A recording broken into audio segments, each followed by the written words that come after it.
contamination to billing problems and questions over management, the Department of Public Works has seen a number of controversies in recent years. The morale is extremely low. Now calls for change are reignited and louder than ever following the death of a DPW employee on the job and Inspector General reports highlighting deplorable working conditions. It was almost subhumane conditions where you couldn't even get toilet paper till you asked for it. I'm demanding answers about the culture within DPW. If this had been going on, why did it take the death of a worker for people to start paying attention? Going in depth on what's being done to protect workers and serve the city.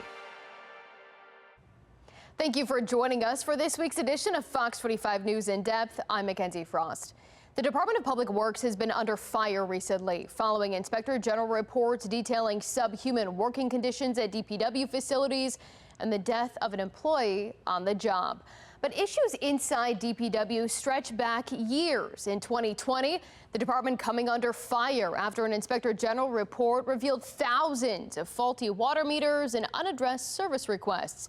DPW said the actual figures were lower than those in the ID report, blaming the pandemic and a ransomware attack as reasons for the backlog. But the Inspector General said those issues cost Baltimore City and Baltimore County millions of dollars. The result is that 5% of all meters costing the city and county over $1 million in inaccurate tracking and billing. That's revenue that's lost at a time when nobody can afford it. There's also the issue of high water bills. Fox 45 News has spoken with people from across the city who say they've received bills with price tags in the thousands, billed for more water than many say a single family home could ever use.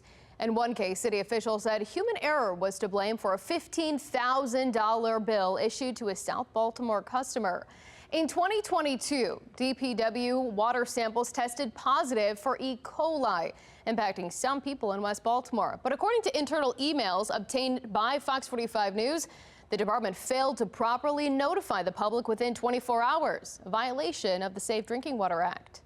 Communication seemed to be bungled. How do you plan to make sure that the community sees that someone is held accountable for this? So again, Mackenzie, there was no misbundling of communications. Do you still stand by that statement? I think, Mackenzie, you may think it's not the case, but the overall, what matters is what the Department of MDE has said, and they said that we follow their protocols to a T.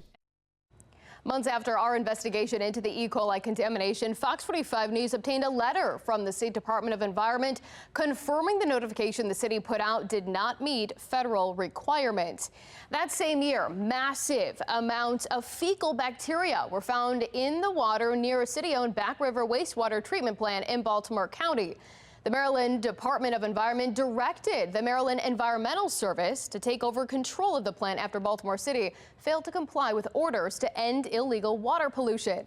The Maryland Environmental Service then released a scathing report about conditions inside the treatment facility, detailing failures at nearly every level.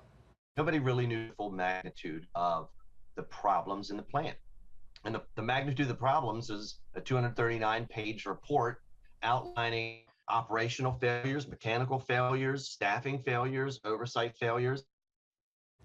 And just last month, DPW worker Ronald Silver died on the job. The autopsy report confirming he died of hyperthermia or overheating. A complete autopsy could not be performed because of the Silver family's religious opposition, but the report notes Silver did have asthma, though his last attack was in 2022. Silver's death came just weeks after two scathing Inspector General reports detailing hazardous working conditions at DPW facilities across the city. In her first report, Inspector General Isabel Mercedes Cumming detailed a lack of essential resources for employees, including water, ice, and air conditioning amid this summer's blistering heat wave. DPW promised to remedy the issue, but a month later, the Inspector General released another report visiting 8 other DPW facilities. She said she was shocked to find what she called subhuman conditions, including broken AC units, ice machines, water fountains, even revealing some employees did not have access to toilet paper unless they asked for it. This week, I spoke to a current DPW employee who says those conditions have existed the entire decade he's worked for the department. For the last 10 years, Clarence Thomas has been an employee of the Baltimore City Department of Public Works. And in those 10 years, Thomas says he has seen a lot. The morale is extremely low. He once was a solid waste worker at the Cherry Hill lot. Now, Thomas works at the site in Canton. In the last decade or so, how would you describe the culture of the department?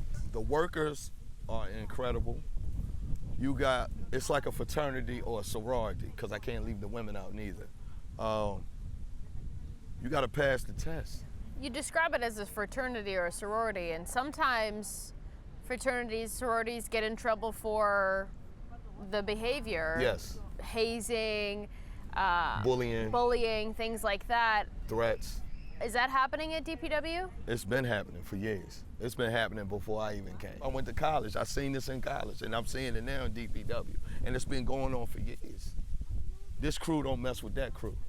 You got some supervisors don't like that supervisor, or don't like the superintendent. Who's to blame for that?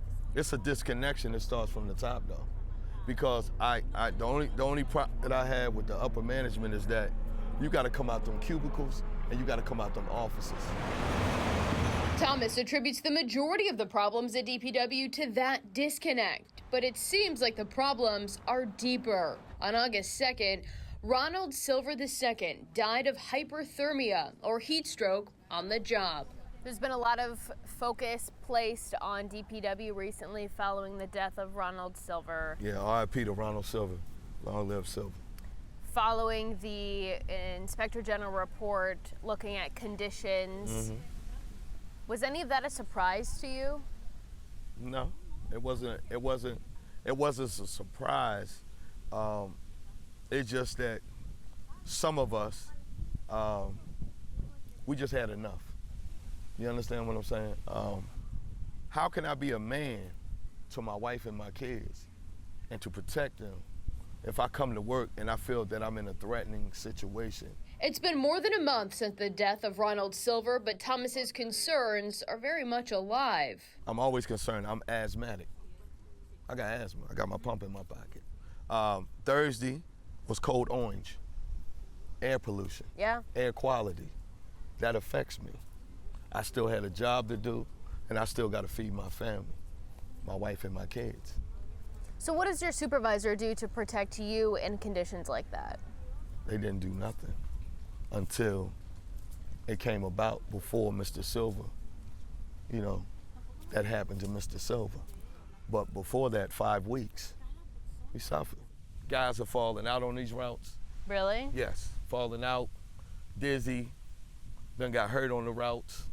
Seriously, just a lot of things that come into play. Whether it's their fault as an employee, not following safety, but you can't really say that because no one was ever properly trained. We saw some training take place after Mr. Silver died. Right. Heat-related training. Yeah. Did you guys ever have any sort of heat-related training before? I've never had that in 10 years, Mackenzie, ever. My welcome into the fraternity was when I arrived at that yard and they said, go get on that truck. And that was it? And I had to pick up quick, because if I didn't, there goes the door. You either get it or you're gone. There's no in between. And that's how they treat it. If everyone seems to have known that the culture was like this, the conditions were subpar, some locations the toilet paper was locked up for employees to use, and if this had been going on, why did it take the death of a worker for people to start paying attention? I could truly say that was the second death. Long live Donald Savoy, too. He was the one that died 4 years. August the 3rd, 4 years ago, Donald Savoy passed away. 4 years later, August 2nd, Mr. Ronald Silver passed away. That's scary. Savoy was a 12-year veteran of the solid waste division within DPW. His family says the heat contributed to his death, too. Given the history of the agency, employees dying on the job, Thomas says everyone is left wondering. So now, before I left, everybody in the yard is like, summer's coming again next year. Who's next? Now, Clarence Thomas isn't the only city employee speaking out about issues inside DPW. DPW workers are only legally allowed to pick up 96 gallons of trash per household per week. That's the amount one city-provided trash can hold. The city's website does clarify residents can use additional trash cans if the total amount of trash does not exceed that 96-gallon legal limit. This video appears to show workers dumping extra trash bins from households, and a worker I spoke to said workers will often exceed that 96-gallon limit. DPW says workers will occasionally pick up more than 96 gallons of trash as a courtesy to residents, despite city policy saying households above the limit should contact a private waste collector to dispose of their additional trash. DPW also tells me if workers are told to pick up more than the 96-gallon limit, they should tell their supervisor or upper management. Baltimore City Council grilled DPW Director Khalil Zaid last month during an oversight hearing into DPW's working conditions. Zaid says the city's facilities were unacceptable, claiming DPW leaders will be held accountable, but wasn't clear on what that would look like. That hearing was not the only time Zaid made himself available to talk to the media about the recent problems within DPW and Silver's death. We pressed him on what he's going to do to make the changes in the department. What does accountability look like to you? Accountability could look in many different ways. As I said in my remarks, anybody that contribute to that type of behavior have no place in DPW. How will you hold yourself accountable? I have to make the changes for everything that I've been aware of, and moving forward, we're going to make the changes. We're going to make a better place for our employees working on it. This is not going to be done over a day or two or maybe a year or two. It's going to take a while to change the culture in DPW. Zaid not giving many straight answers. The DPW director before Zaid, Jason Mitchell, also did not often make himself available for questions. I sat down with Jason Mitchell when he first took the director job in 2021. At the time, he told me he would make himself available for more sit-down interviews. Should we meet back in 3 months or so? We should meet back, and so and be able to have more discussion. But that never happened. Less than 2 years after that interview in January 2023, Mitchell announced he was leaving the department. Fox 45 News obtained an audio recording of Mitchell saying he felt free after he submitted his letter of resignation. This agency, this city, not you, began to compromise who I was as a man and as a professional. I woke up today, I felt free. I don't feel oppressed any longer. I don't feel enslaved. I reached out to Director Zaid and the mayor asking for an interview about the state of DPW. They ignored my requests. Baltimore City Inspector General Isabel Mercedes coming to discuss the issues she has seen firsthand inside DPW and what's next for the department. And as we head to break, let's take a look at some of today's top headlines. Students at Joppatown High School came back to school today, almost a week after a 15-year-old student, Warren Grant, was shot and killed in a school bathroom. We are all grieving, but by coming together as a community, we can grieve together and support one another. And a message to the community. Joppatown High School Principal Melissa Williams says they are working to get additional lockers in the school, but in the meantime says students won't be able to use their book bags. They also say there will be more personnel in the schools. That's the Harford County Sheriff's Office, as well as school personnel. Rashid Morris is the first of 4 defendants to be sentenced in the 2021 shooting death of Ephraim Gordon. The now 19-year-old remains silent as a judge sentenced him to life in prison, suspending all but 40 years. So that's 40 years in prison, followed by 5 years supervised probation. Ephraim Gordon was fatally shot on the doorsteps of his relative's home in Northwest Baltimore back in May 2021. The 31-year-old was from Israel and in Baltimore for his cousin's wedding. Vice President Kamala Harris campaigning in North Carolina. Former President Donald Trump hitting Arizona. Both candidates kicked off a post-debate swing state tour, trying to seize momentum or take some back following their debate.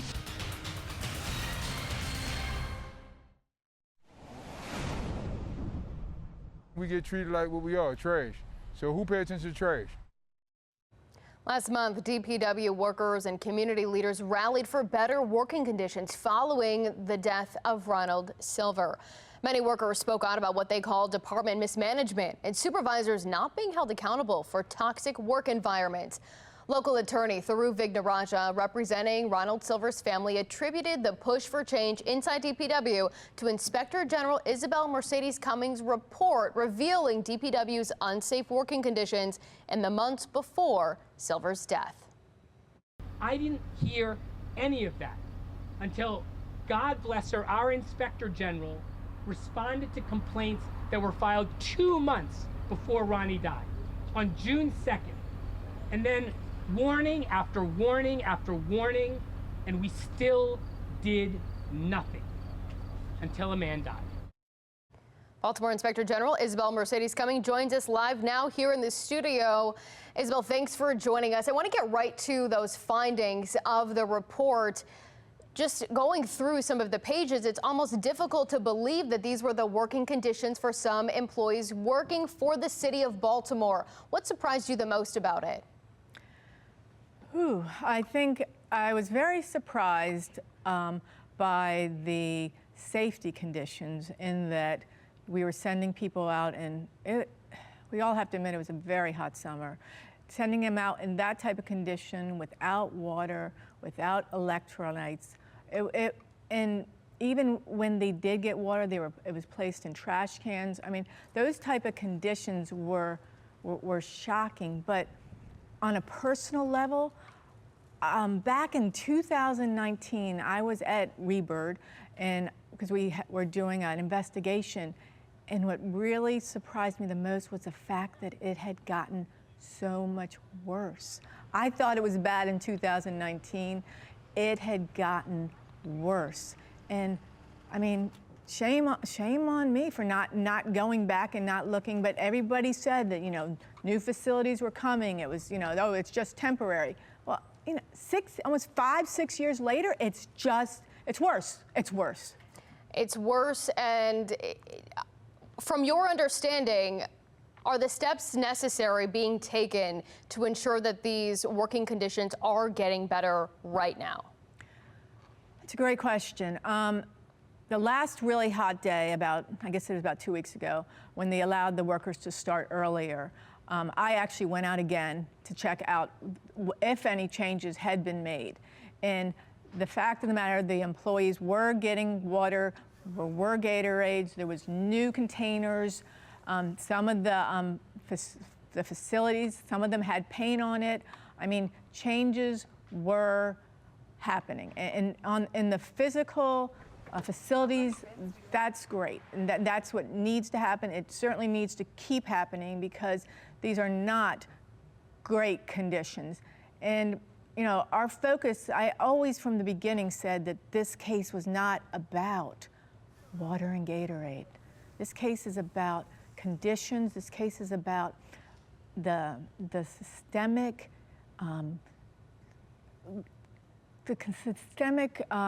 culture that exists, and that is what the Office of the Inspector General is now peeling back the onion on and doing a deep dive into that situation. Well, and that's what we hear from the mayor, right? And if our viewers at home are just joining us, remind them that we did extend an invitation to Mayor Brandon Scott to participate in this program right now. He ignored that invitation, but when he's been asked previously about this, he says that this is something that people know about. They're working on changing the culture, and that it's not going to happen overnight. He says this is a result of historic disinvestment in some of the facilities.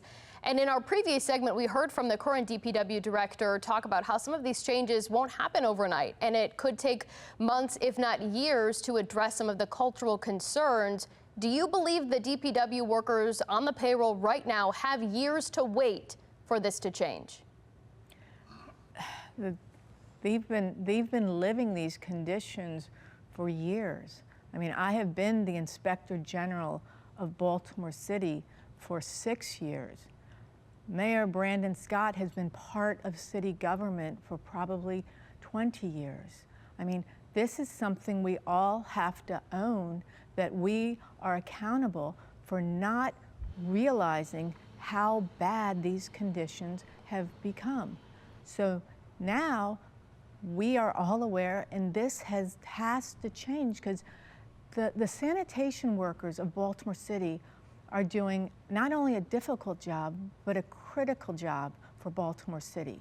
And we have to realize the importance and give them the support that they can do the job that they have to do, because Baltimore, would fall quickly if our trash wasn't picked up like it is, and our recycling and all the different parts of our daily life are impacted by the DPW workers. Quickly, where does DPW go from here? Where does the city go with all of this information that they have in hand now? Unfortunately, the sense of urgency comes after an employee died, but what happens next? There is a lot to happen next. I mean, our office is in the process of doing a very large investigation onto this. We will have interviewed over 100 employees and workers and at every level to try to determine how to make this much more effective, efficient, and moving forward to really change the culture of the Department of Public Works so that they have the type of support that they actually need. All right. Well, Baltimore City Inspector General Isabel Mercedes coming. Thank you for joining us. We're looking forward to whatever comes next from your office, and I'm sure we'll have you back on the show to talk about it. Thanks for your time. Thank you. A 2023 Rubicon report revealed overhauling DPW, including filling vacant positions and repairing trucks, would cost taxpayers an estimated $23 million. Some economists say the best way to cut down on those costs is through privatization. Not that you would privatize DPW, it's that DPW would turn increasingly to private contractors to do the work. And I think it absolutely makes sense to look in that direction. DPW already uses private contractors to help with heavy workloads, and neighboring areas like Anne Arundel and Montgomery counties have shifted toward privatization for trash collection. This week, we asked what you think needs to change within DPW. We'll take a look at some of your responses after the break.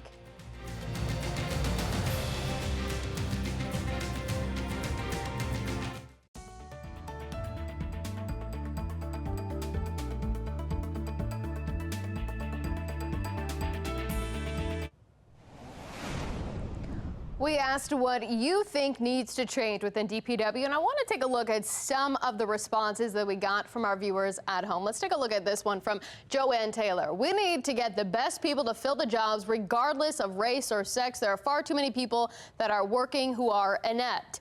One from Tom, the thing that needs to change in just about every job: respect their employees, management, supervision, robust, accountable management that respects both the employees and the citizens of Baltimore. Thank you all for your responses. That's all for this week's edition of Fox 45 News In Depth. I'm Mackenzie Frost. I'm Mary Bubala. Thank you for watching. Here's another video for you to watch. Also take some time to subscribe to our YouTube channel.